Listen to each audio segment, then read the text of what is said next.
We've got a very special guest joining us.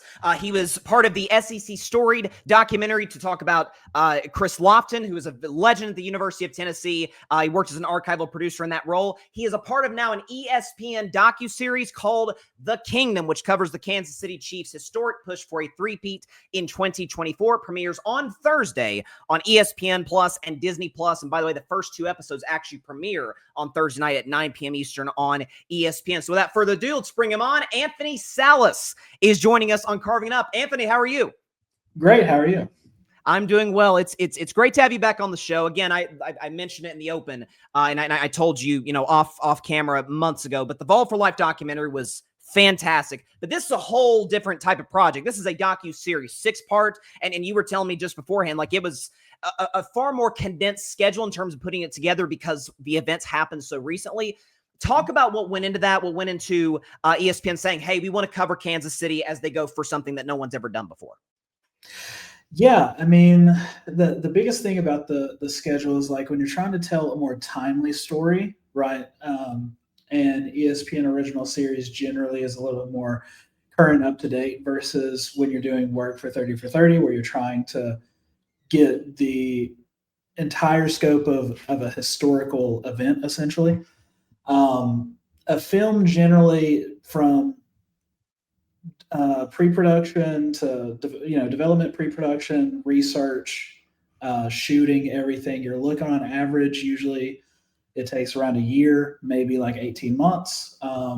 But from the time that I started on this project to the time that stuff kind of wrapped up, at least on my end, it was probably 6 months ish, around there or less. So yeah, it was very condensed. And when it comes to trying to tell that story, I mean, the thing about a follow doc in general is like you just don't know where it's going to go, which is fun because you're actually in the moment there, right? Trying to cover a team or a player, and ideally they're going for history, right? That's what it's about.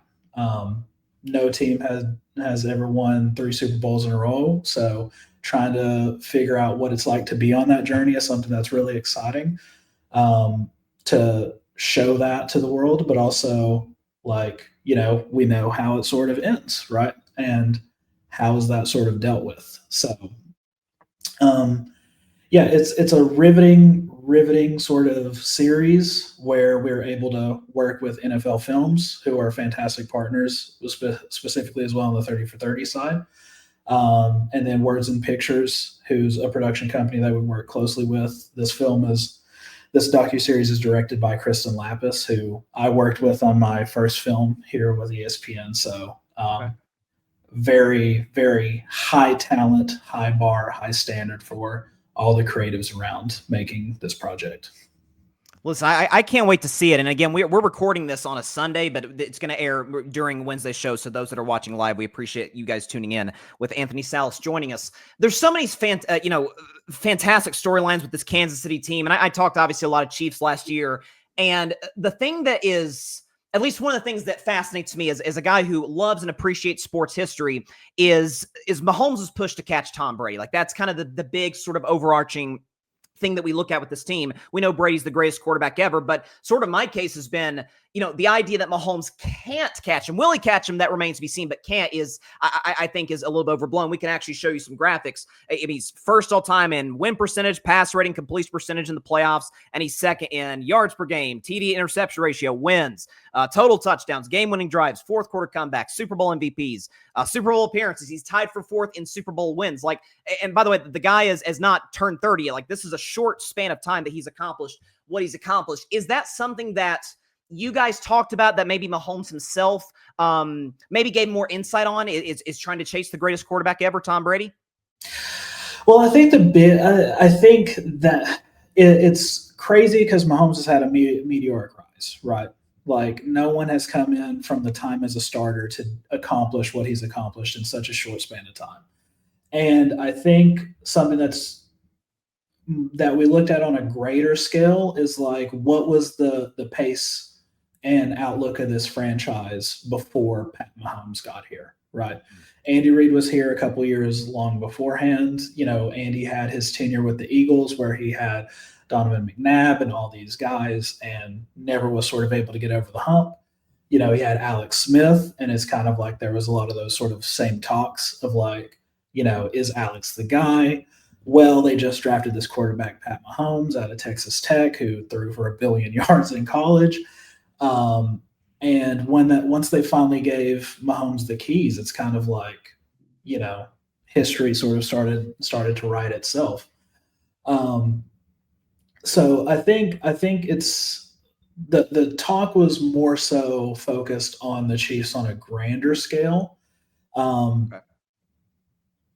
But yeah, I mean, the quest that Pat has been on in a way, I don't know if he really wants to catch Tom Brady. I'm sure that it's like on his mind. It's one of those competitor things where I don't know if he'd say it, per se. Well, I mean, and it's like you said, like it's not. And by the way, like Mahomes and Brady actually have a pretty good relationships. Like it isn't like a rivalry sort of thing the way some people made it out to be. But like again, it is. I imagine something in the back of his head like that's kind of the big fish I'm trying to catch, and so we'll see again how that continues to progress. But you were talking to me before we started, and I was reading up on some of the promos for this documentary or this docuseries that you guys really touch on the history of the Kansas City Chiefs, going back to when they were, the Dallas Texans and when the late great Lamar Hunt founded the team. Do you guys sort of go deep in that history? Obviously, talk about guys, greats of Chiefs past, like the Lynn Dawsons of the world, the Tony Gonzalez's, the Derek Thomas. Is that something that, in terms of the founding, in terms of the history prior to Mahomes, and even prior to the Andy Reid era, is that something you guys kind of dive into in this docuseries? Yeah, we try to give. We try to dive into the history as much as we can, right? When you're looking at any form of content, you're going to have, your sort of capped times, sort of capped resources, things to license, things to not, that sort of thing. So all that kind of factors in. When it comes to the history of the Chiefs, like the Chiefs are one of the foundational, teams for the NFL and the AFL, right? Lamar Hunt was extremely important to the development of professional football, as well as coining the phrase the Super Bowl, which we use now and have used for, 50, 60 plus years.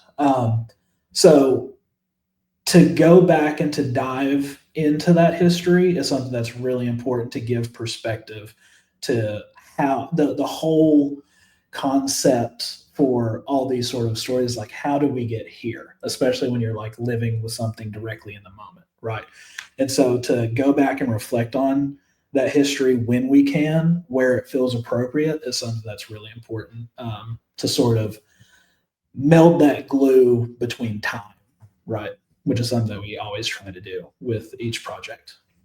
And the funny thing about the Chiefs is that when you think about franchises that go through these long, championship droughts, like they won a Super Bowl and Super Bowl IV, I guess that was 1969, 1970, and they didn't win until Mahomes' first championship, 2019, 2020. We think about teams that go through these long stretches of not winning, and they're just, the lovable losers, like Chicago Cubs going 100 years without winning a World Series. Kansas City was... had some great runs in there. They had the Joe Montana years, again, like Tony Gonzalez. They had some great offenses, but the defenses couldn't get stops. They had a brutal no punt loss to Peyton Manning, the comeback by Andrew Luck. Like, there was a long string of, heartbreaking losses before they finally got over the top with Mahomes. One of the things that I found really compelling, and so I think one of the number one things I'm looking forward to this doc and seeing if, this is something you could divulge, some of the players talked about, is they won so many close games last year. Matter of fact, they're actually on a current NFL record streak, 17 straight one-score wins. And you think about the Isaiah Likely play. You think about blocking the kick against Denver, the Aiden O'Connell bobbled snap, like just finding ways to eke out these wins and get to 15-2 in the regular season. I theorized because a lot of folks like chalked it up to luck. Oh, this team gets lucky every week. My theory was, listen, you win 2 straight Super Bowls. You're used to playing in January and February. Sometimes either maybe you're not ready to play in a November game against Carolina as you would be AFC Championship game against Buffalo or Baltimore. And there's sort of that fatigue, mental, physical fatigue that kicks in. Is that something that you guys kind of talked about? I imagine, Travis Kelce, who just finished his 12th year in the league, Andy Reid has coached in the league forever. Is that something that played into Kansas City's close wins? At least in your mind, do you think that's something that the Chiefs players and coaches and people involved divulged in this documentary? Well, I think in my mind, one of the things that's often talked about a lot is, or not, well, it was talked about at the time, but people forget is like they've not really been healthy, throughout Yeah. this period of time. You've had so many injuries, you've had signings that come in to try to booster and, uh, sort of the team morale when sort of stuff like that happens. And then I'm sure like there's fatigue, right? To reference another documentary, but like, when you're looking at The Last Dance and you have a team that goes deep into, they're playing 82 games and you're going deep into the playoffs each year. And, not saying that it's not as physical as football, but when you think about the physical aspect of football, each play, each down, and you're working through that for, 16, 17, 18 weeks plus, I mean, you're going to have such wear and tear. There's a reason, no fault to his own, but there's a reason why, Travis Kelce probably didn't look as good as he wanted to be, during Sure. some of those later runs because, your body just breaks down. Excited to see like what him and the team do this upcoming season, but it would be, you know,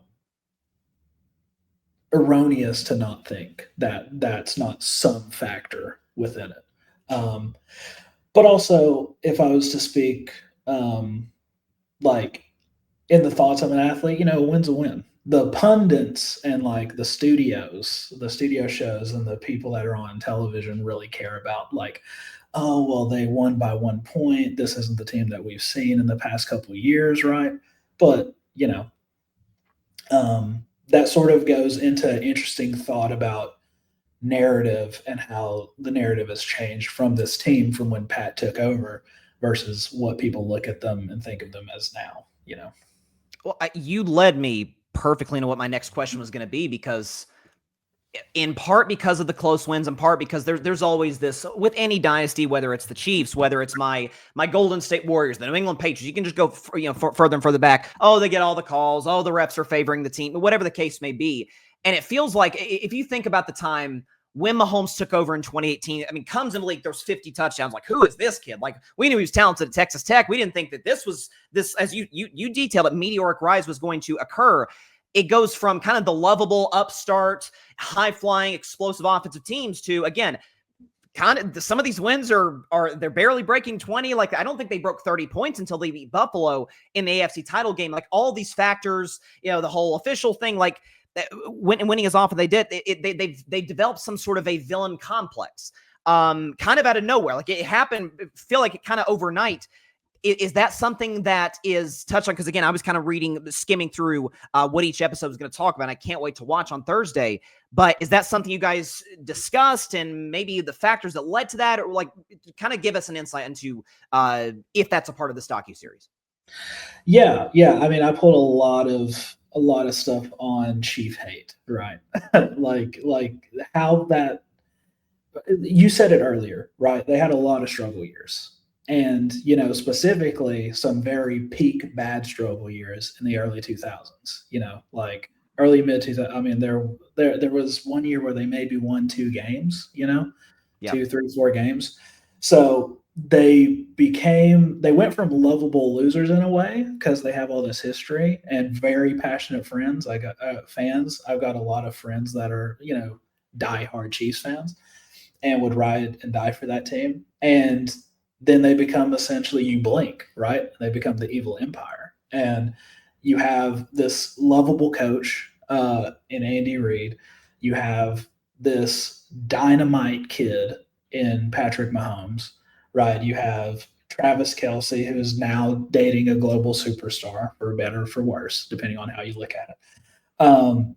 And bring all these eyes onto the game. And yeah, I mean, it's kind of insane when you look at how optics have changed against them.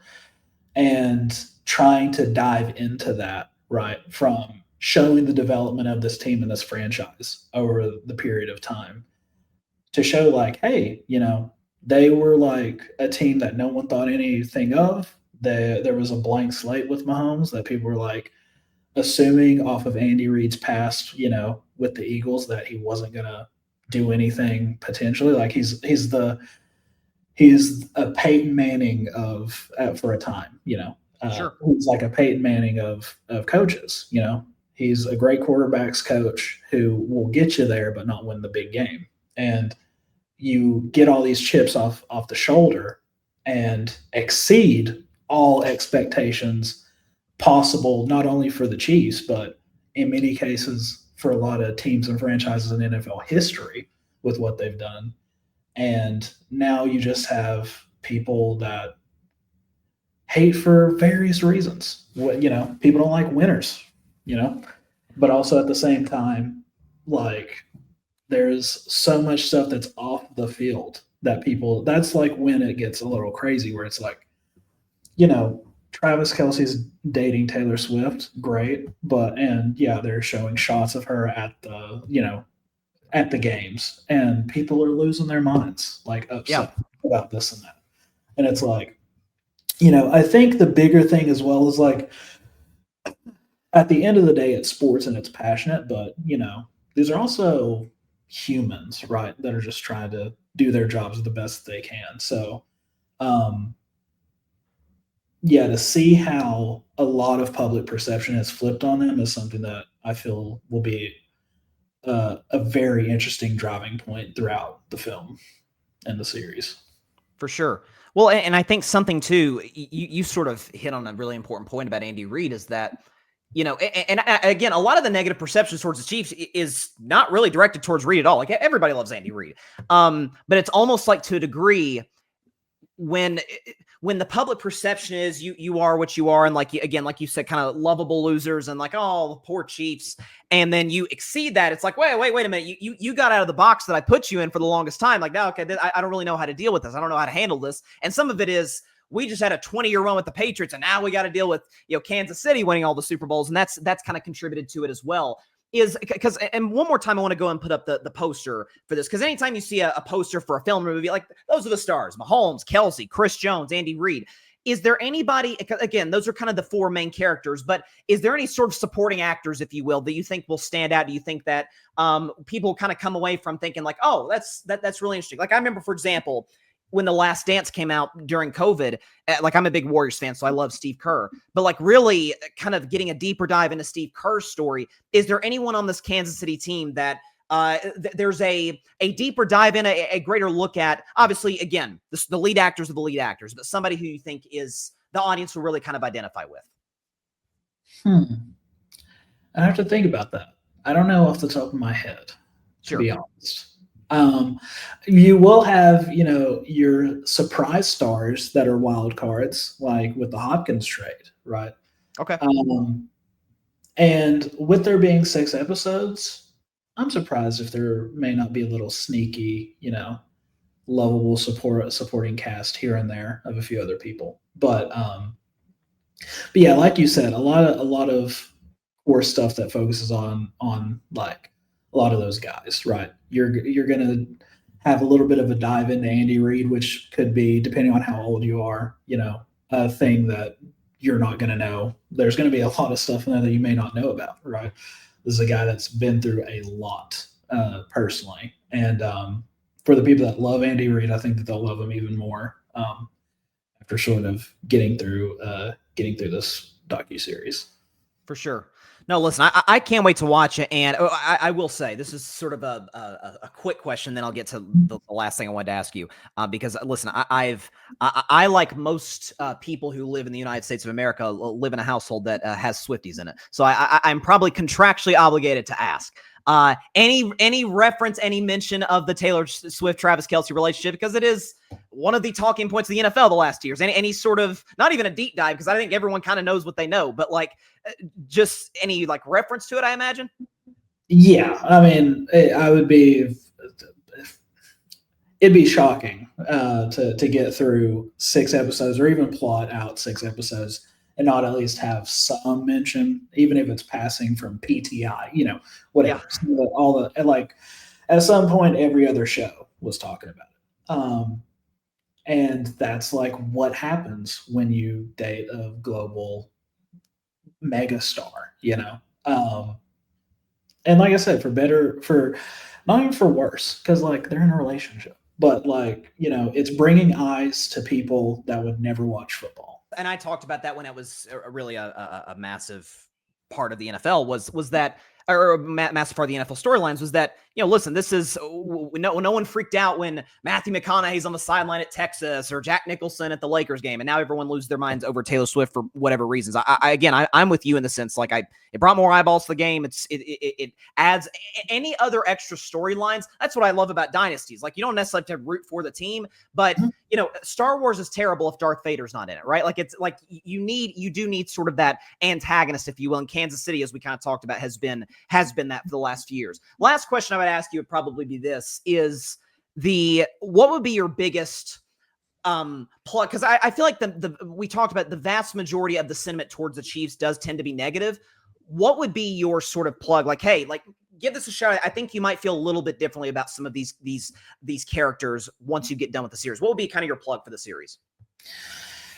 My plug for the series is, we're diving into football. We're diving into the history. We're diving into the history of a franchise and this team and what they were trying to do, right?